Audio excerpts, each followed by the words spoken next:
Distinguished member. Pam will speak on revenue stamps, a slice of Civil War history.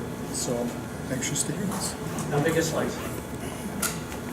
Yeah, pretty big slice. Little slice. It's half size.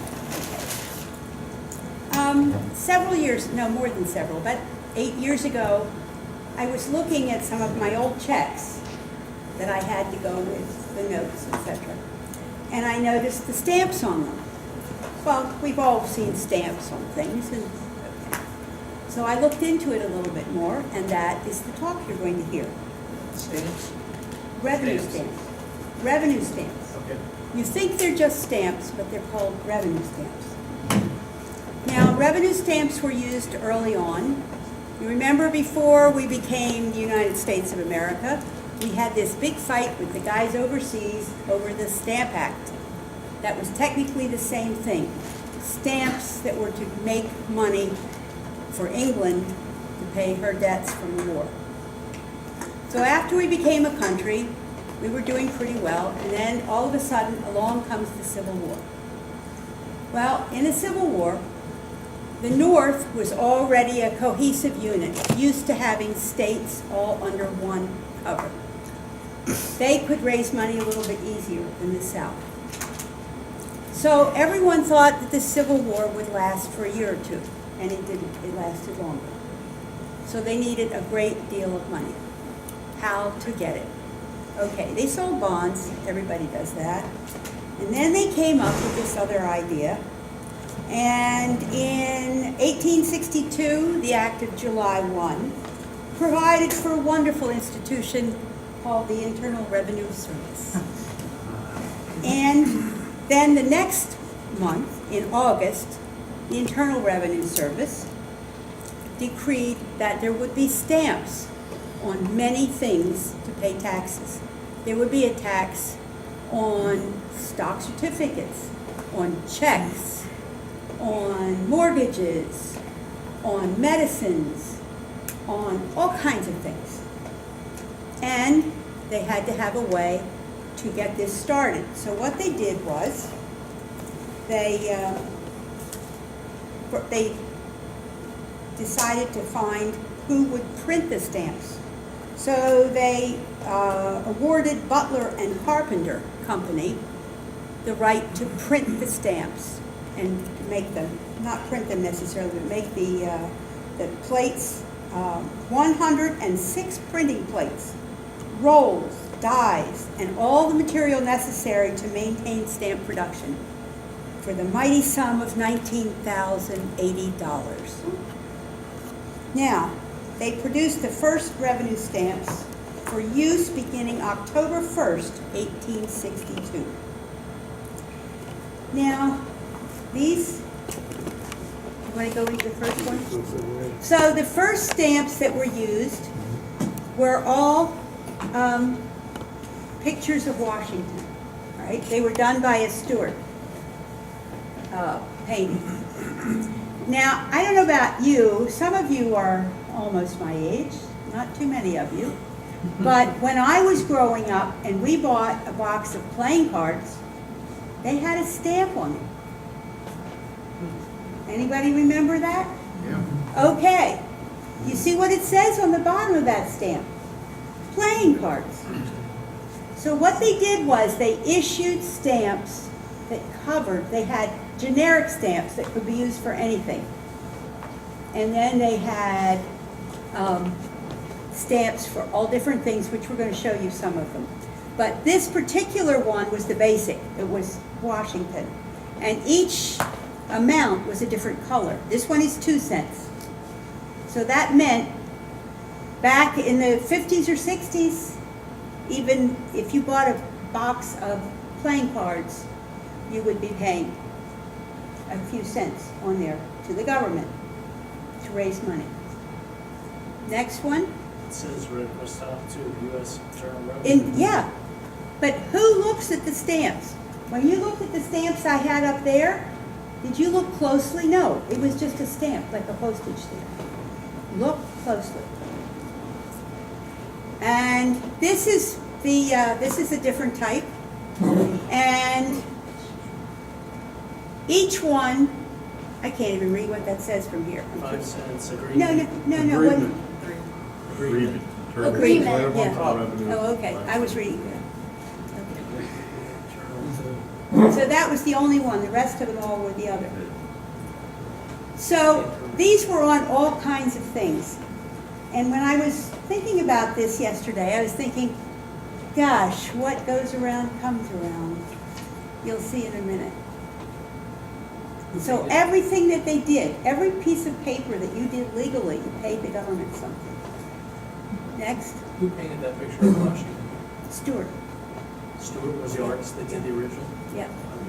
Now, you canceled these stamps to prove that the tax had been paid. You didn't just put a stamp on, you canceled it. You could cancel it with a stamp, just boom, a date. Or you could do it by hand, or you could do it artistically. Sometimes they even did little cartoons, as long as it had the date. Hole punch? Now no, they couldn't have done a hole punch because that would mess up the check. That wouldn't be their legal thing, that was the bank. Now, the proprietary stamp meant you could use it for almost anything, right? Like cash. No. For a bond, or whatever. Okay. This is for a contract.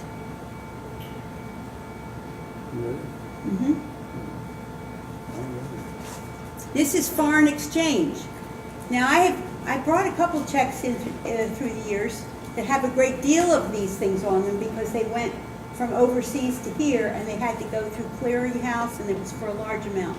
There were just like 8 or 9 big stamps on there. The stamps went up to a couple $100. Power of attorney. What would So- that be used for? Power of attorney. When you needed a power of attorney on a statement and you had somebody sign it, he had to pay a tax to the government and put a stamp on it and cancel it. These are other ones. These are an express and industrial exchange. But look at the different ways they did it. This is a stamp right here, November 1863. The other one, somebody just put 1870 on it.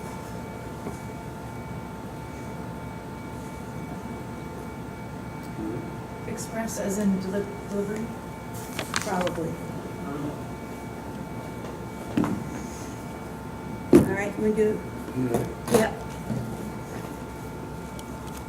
All right, now some of them were a little bit different. Whenever you had a will probated, this is what you had to do. Probate of will. And they were long. Now, this created an amazingly a large amount of money. The South couldn't do this because they had been part of the United States. They were under that same cover. When they were suddenly on their own, they didn't have relationships with each state to be able to work on problems and have them cover all the states. Okay, next. Here's a bond. Here's when you're doing a charter. Conveyance.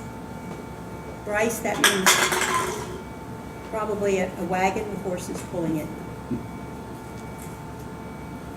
And again, notice the very fancy stamps that were made, or just, anything that would show the date. Anything, it's just like your stamps on a letter.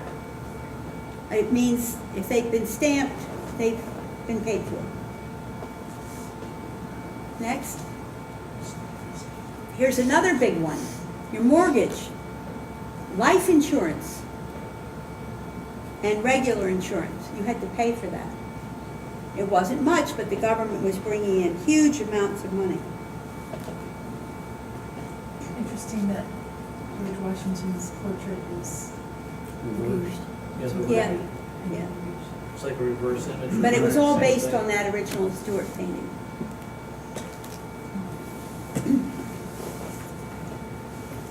Is there signatures on any of these paintings too, if we did them? But Stuart did them. I mean, No, I know you said they. he just based but are on they that. signed? They simply had somebody copy his painting. Take the likeness of. Yeah, they never worried about spending, I mean, that was from But I mean, you never commissioned somebody that did art just for stamps. no. There was the company that designed it, they designed all the fancy stuff around it and all that. Go ahead, another next. Warehouse receipt and a lease. Almost your whole life was covered in this. Now, I think, do the next one, I'm not sure what, bank check. Here we go, bank check. All right.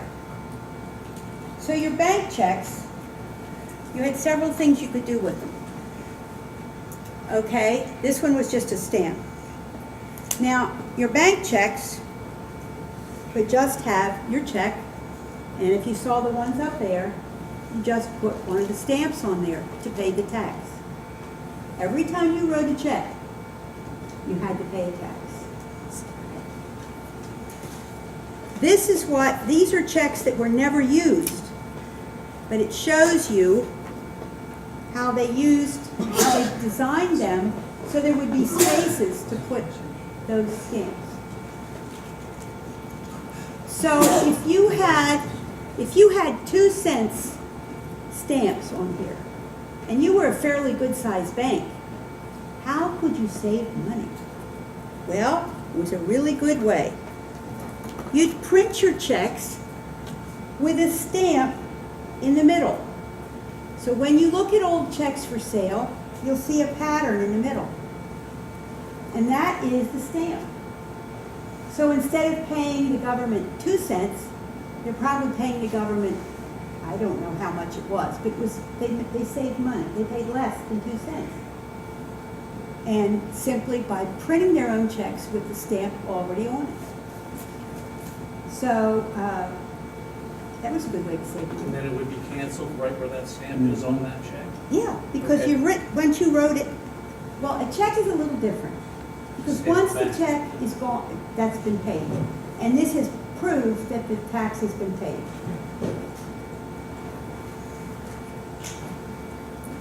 Okay. This is a good time to do this one. Joe, where are you?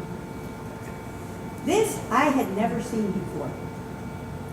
This is a check with a little piece of, it's stamped, so it's legal. It had a little piece of paper pinned to the check. And it says no protest on it. And what, you think this is sort of equivalent to our certified check? Basically, it says you don't have to prove when you use this check in payment, the other bank that's going to receive it doesn't have to worry about whether it can be backed. They're going to accept it. It won't need to be turned. Yeah, and if they have a problem with it, it says they can send it back to the original bank. I have never seen one of these before. It's still pinned, even though it's already cleared.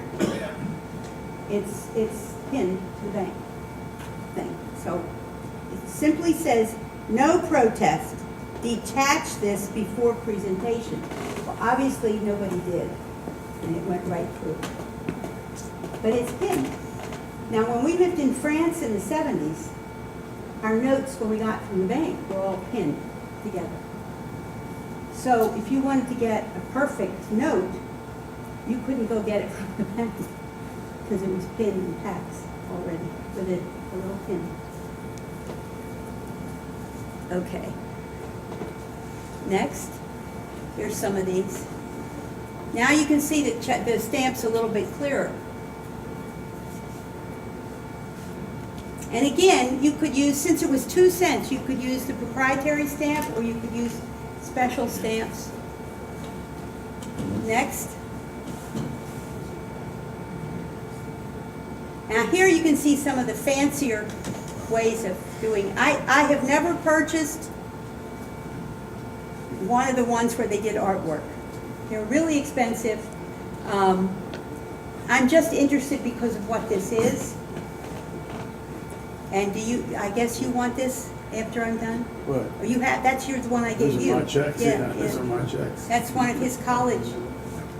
Do you notice the stamp on that? This is college currency. So this isn't a legitimate check that goes to a real bank, It's teaching. but it's teaching. But they have their own stamps for that. It's what was used by colleges, business colleges. Business colleges to To teach. teach accounting. That's what he collects. This is the generic. And it just says 1 cent. Still says U.S. internal revenue. But it says proprietary, which means it can be used for anything. Next. Medicine. Medicine in the 1800s was real different. You know how some places here are you starting to use marijuana? Well, they do too. What comes around? I mean, they had all kinds of heavy-duty drugs in some of their things. Okay? Next. I think the next one's the one I got typed through. What? What was that name in there? What? Wait a minute. What? The next one's the one I have typed wrong. Yeah. Go ahead. Snake oil, liniment. Will you go back one? Now, why does What's this? What's Johnstown Hollow and Company? I don't know. It was a Drug company. medicine company. Oh. Everybody made medicines. Okay. All right? They wanted to save money. 1 cent, that's it. But they still wanted to save money. If you printed your own stamps, you could save money. A significant amount of money. Because you had to pay for all that. They printed their own stamps. What a great idea. We save money and we advertise. Did they all glue on the back? Mm-hmm. Yeah. All of Yeah. them? All right, snake oil, liniment. This is a tax stamp. When you use that, you gave money to the government, but it also advertised it. Beer. It's pretty. Beers. I mean, this is something where paper money collectors and stamp collectors kind of cross over. But I thought it was pretty cool. Hmm? The only beer stamp I've ever had was on the back of your hand. Yeah. And so you This can is get back for, and get more. see, look at that. $2 for 1 hogshead. That's a pretty big thing of beer. Eye water. If I ever see one of those, I'll buy it from my son-in-law, who's an eye That's the same doctor. company again. Yeah. But see, then you could have your own company print them. This Butler company in Philadelphia, Carpenter and Butler, they printed a lot of these too. There's a little typed wrong. That's not firewood, it's fireweed. Really? Which I think is a variety of marijuana. Oriental hair renewer. Now, please remember, all of these things, in those days, you didn't have to be proving that what you had was good or safe. You only had to tell them, hey, this will cure you. And, yeah, hair renewer. Yeah. Okay.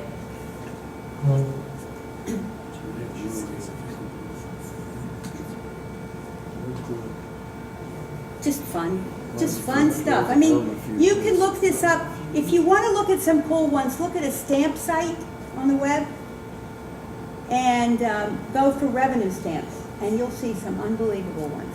What is vermifuge? That's what I said, I had no idea. We looked it up 5 or 6 years ago, and I don't remember anymore. I have no idea. Yes. Google it. Something made it out of vermin. All right, stock certificates.